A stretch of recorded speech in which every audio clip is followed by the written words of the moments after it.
This is China Science, and welcome everybody everywhere. Star News Production is an independent enterprise born in order to spread and talk about China scientific research and India scientific research. China and India prodigious economical and social development is one of the most important facts happening today in the whole world. And scientific research development, as for USA and other European countries, means great advancement from a social and cultural point of view and support economical and social ascent. Nonetheless, China research and India research have no space on Western communication channels such as TV, newspapers, and so on. China Science and India Science by Star News Production do want to fill this gap by bringing Chinese and Indian scientific progress to everybody interested. So let's start with our news. China launched its first ecometeorological monitoring and assessment report.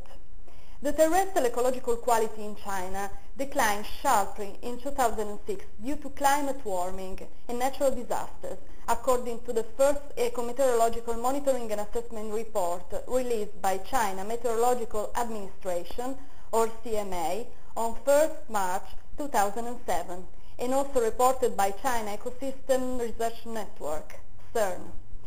As B. Baogui, Deputy Director of National Meteorological Center under CMA, pointed out, under global warming, the annual average air temperature in 2006 in China was 1.1 degrees centigrade higher than the normal years, the warmest since 1951.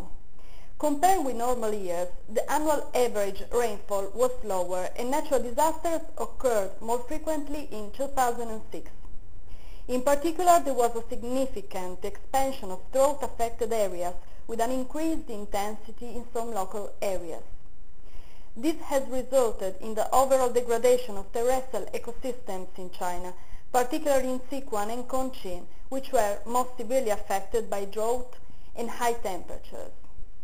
At a press conference held on 7 February 2007, Professor Qin Dai, director of CMA, noted that over the past half-century, the annual average air temperature in China is rising faster than that of the average global or northern hemisphere. It is predicted that, under the context of global warming, the air temperature in China will continue to increase significantly, particularly in northern China and in winter season.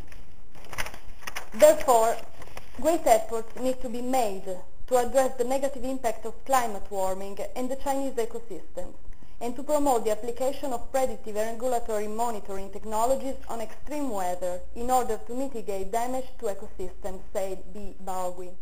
And maybe it's a consequence that 90% of grassland ecosystems degraded in China. 90% of grassland ecosystems in China suffer from degradation, desertification, and salinization due to overharvesting and conversion of grassland, according to the 2006 National Grassland Monitoring Report, which was released by the Ministry of Agriculture of the People's Republic of China on February 9, 2007. The grassland ecosystems in China are partially improved but overall deteriorated, the report said. The statistics indicated that the natural grassland in China are overgrazed about 34% beyond the carrying capacity of the grassland, especially in western China such as Tibet, Qinghai, Sichuan and Gansu again. So, despite the growth of productivity, the ecosystems of grassland in China have generally degraded.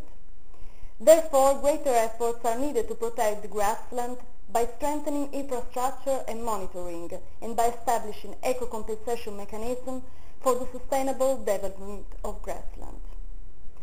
That's all for today. See you soon with India Science next week. Let's remember China Science is a Star News production, and you can contact us to the following address: starnews@gmail.com. Bye-bye.